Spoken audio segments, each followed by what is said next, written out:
All right, ladies and gentlemen, I think we got it queued up. Are you ready for some sports? Maybe so, man. Maybe so. We don't know. Oh, ladies and gentlemen, it's time. It's that time. Victor Allen's New Sports, written and directed by the bald-headed black man. Rub his head, make a wish. Here he is, ladies and gentlemen, the man. The ladies have nicknamed Sexual Chocolate.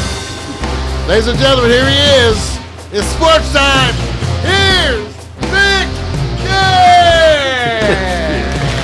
Yeah! Sports! That was a pretty good job, man. I like that. That was pretty good. All right, man. Check it out. I'm going to do this real quick because watch this clip. Mario, who's the Heisman winner? Who? See, that's what I'm saying. Huh? Which year? See, wait a minute. But see, it's my lead story. So Jim Plunkett. It's not about you not knowing it, man. It's just about how important is it on the bigger scheme of things. So if I give you a hint, important. If I say Louisville, will that help you? No. Well, if I say Jackson, would it help you? Bo.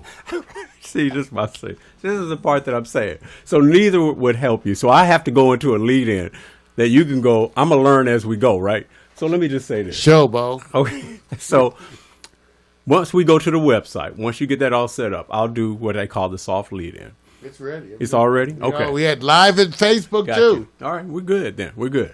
All right. Lamar, Heisman, Jackson, University of Louisville, their first wins the Heisman, the most coveted award in NCAA football as an individual, okay? The most coveted. It is the height, the number one. It's the Mount Rushmore with only one rush. That's it. One person. That's not the story. Because of the rules of course, whether it's the NCAA or the NFL more so, that you have to be eligible actually to go into the NFL draft. He's not eligible right away now. He needs to serve a little bit more time. So, but basically, Mar, how do you feel about this first before I get into the condition of Plan B here? You win the most coveted award saying you're the most ready or the most exciting, or you're just the most or the greatest producer as an individual in the college field, but you're not ready for the NFL yet because the rules say you're not eligible yet. Is that the proper way to approach it? And do you think that's more the NFL saying you're not ready, or the NCAA saying we need to milk you another year? You know it's the NCAA. It's the milking, right? Yeah. Okay. So with that being said, it wasn't important for you to know who it is. So let me get right back to the next one.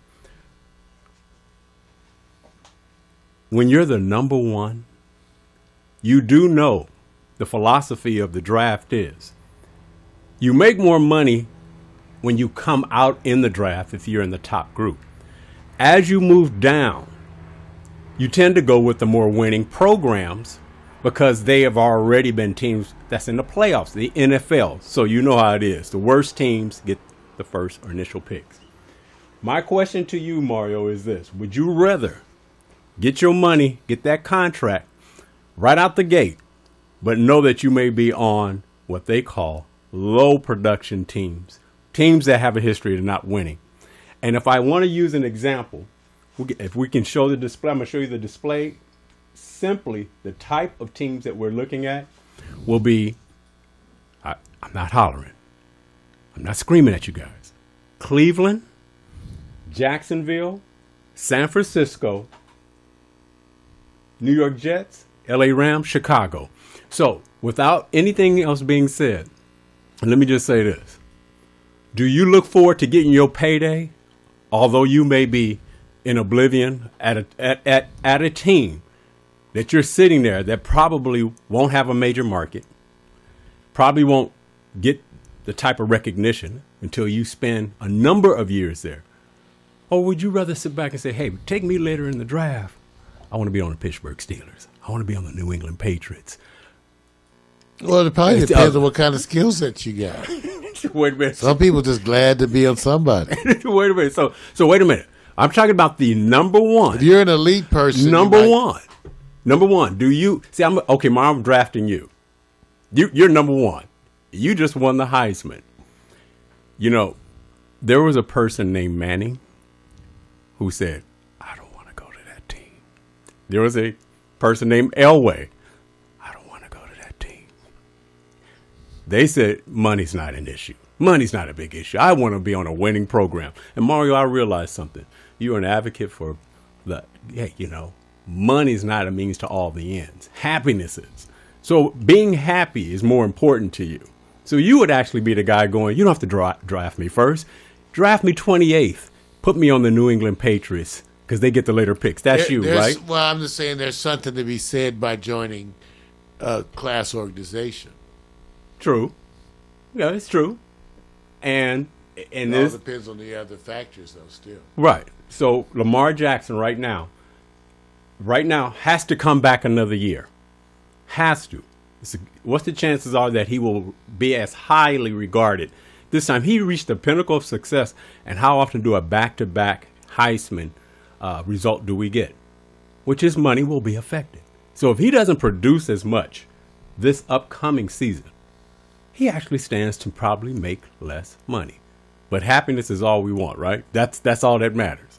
So that being said, Mario, I'm going to give you cities that he can produce in that are not necessarily winning cities. They may be better a year or so from now, but who and which city you think has the best chance of coming up from what they call this losing period and show you the direction of winning? Something like the Tampa Bay Buccaneers. And I'm going to give you the choices of the first, second, third, fourth, and fifth cities, and you tell me, go with this one. I've already said Cleveland, Jacksonville, San Francisco. There's a couple of major market teams in there, Chicago, LA Rams. If you were Lamar Jackson, what city, team you think has the best chance of changing their fortunes in the next couple of years? If you had to pick between those cities. Which ones again now? Chicago, Jacksonville, LA Rams, New York Jets, Cleveland Browns. Well, Cleveland Browns are going to be better, but I would say L.A. L.A. Rams is the better big-time market. You got Gurley to compete against. Right, but but they have their Jared Goff. Yeah, but they're going to be getting more valuable as a franchise. Right. I assume. Right. So they may. So your bet is the smart one. Go with the major market, L.A. Rams. Best bet for you right now. If he had to come out, because the Jared Goff we've seen so far, it's not fair. First year, thrown into the mix, thrown into the madness. And if everything is correct, they got young talent. They have a lot of talent. They're just not producing. So you're saying Rams. I'm actually, I hate to say this, in agreement with you. I was thinking between the Rams and possibly, I hate to go to New York Jets because they just, man, I don't know, still man. A major market. Yeah. And it makes a difference in what you pay. Even though I think certain teams are, Cleveland is up. I think Cleveland's going to be better. Right. Next year. But remember, they're the team that, oh, that's right, we don't talk about him anymore. Forget about Johnny. We're going to talk about him anymore. You're going to forget about him. Okay, I'm going to take you on to the next one, which I call the kangaroo court. All right? There's this kangaroo court where I believe that organizations from the top down have a philosophy. And if you want to know what kangaroo court is, I can actually give you a couple of sentences so you can understand why I'm referencing this. A kangaroo court is often held to give the appearance of a fair and just trial. We'll just use the word productive company. Even though the verdict of success has in reality been decided before the trial is begun. Meaning, somewhere along the way, I have 3 teams who've decided that they're going to be successful. I believe it's a kangaroo court, and that somewhere along the way shows you the difference and the laziness about sitting back and showing you the lack of success. I actually have a couple of teams that I believe who are fit for that because they make decisions that ultimately can destroy a market. 3 teams. Which team had the highest expectation, Mario, that basically is just handing failure over, given all the opportunities, good drafts, good production, coaches. It's just a whirlwind of in and out players. Is it Cleveland, Rams, or San Francisco, headed by Chip Kelly? Which team underperforming?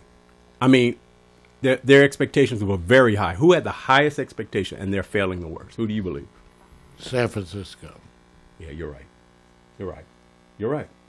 Cleveland wasn't expected to do that much. They were expected to, and just so you guys know, RG3 had about 100 yards throwing the other day.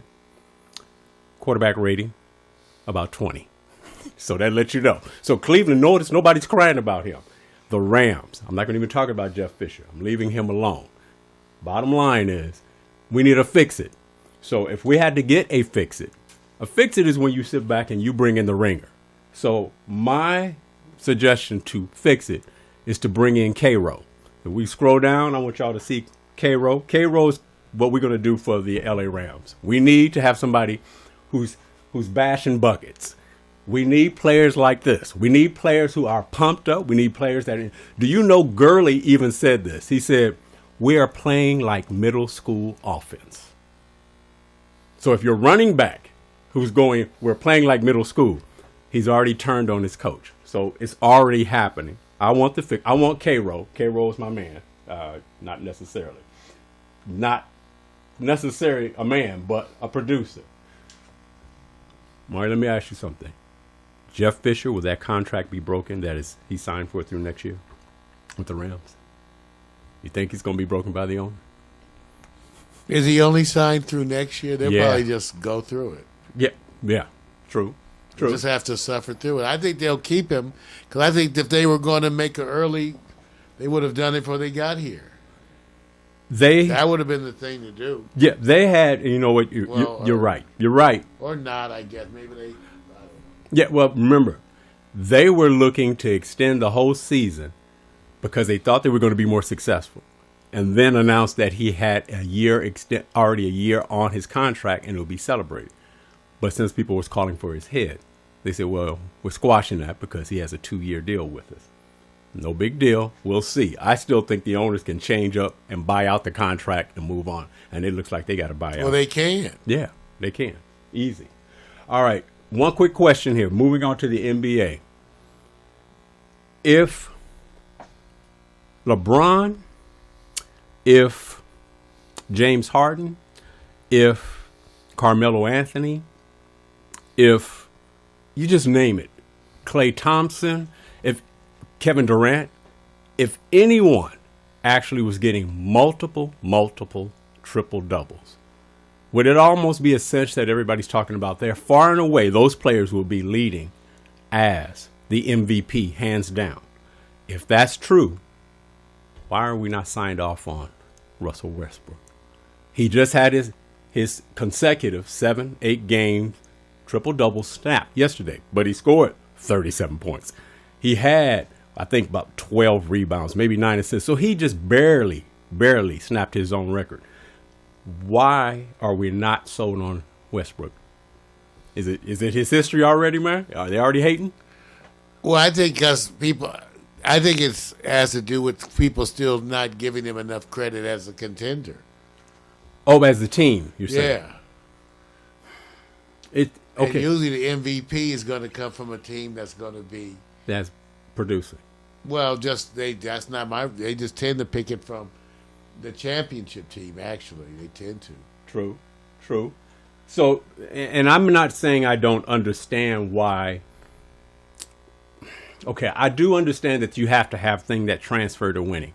I'm not saying that it wouldn't be that way. I'm just saying, I just think that what they do with the MVP is wonder if you just have outright better talent, and then you're doing triple doubles, and everybody knows that your ownership have spent the money on the better players, and you do these numbers, automatically you're an MVP.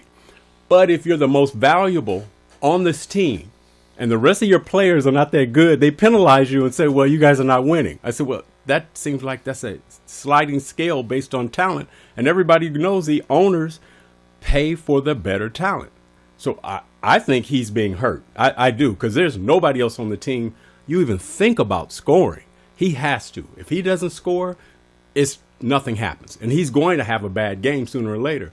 So I don't know. Is he more valuable on OKC than Kevin Durant is on Golden State?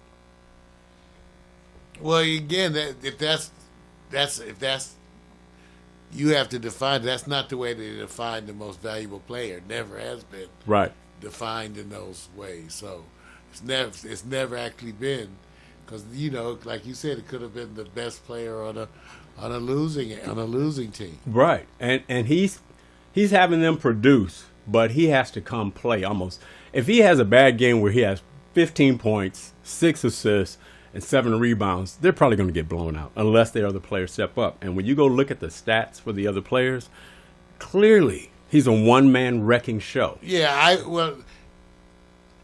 I'm not so sure I would assume that the team without him is that bad. So I think that's part of it. I think that people, when forced to, change roles and step up. So I'm not so sure that the team is that bad without him. Right. So hopefully you won't have to see, but you may get to see that. I'll be interested in this too. If all of a sudden at the end of the year, it'll be interesting to see if he gets over 25 triple doubles, and will they account for anything. So, the decision's yet to be determined. We're not even at the halfway point, so I'm just getting ahead of it. But he's on a thing that hasn't happened since Michael Jordan, and before that, Oscar Robertson. And they all won MVP, so it'll be interesting to see how they look at this. All right. Going to take you guys out of here real quick. I still have on the page some previous information about prior sports topics. What I'm going to keep up here is the best quarterback of all time, because I think the numbers are going to change, decisions are going to change, thoughts are going to change, and it'll be interesting to see when we revisit this. Will these 3 players who won multiple Super Bowls, or 4 apiece, stay the same, even within this season? And will Tom Brady, if he doesn't win this year, will we feel the same way about him? Other than that, man, my new sports is done, man. I'm out of here. Ladies and gentlemen, that's Victor Allen's New Sports, the new fan-based view of sports. It's a recurring segment, the Morning Coffee with Mario show. It's here every week. Join us.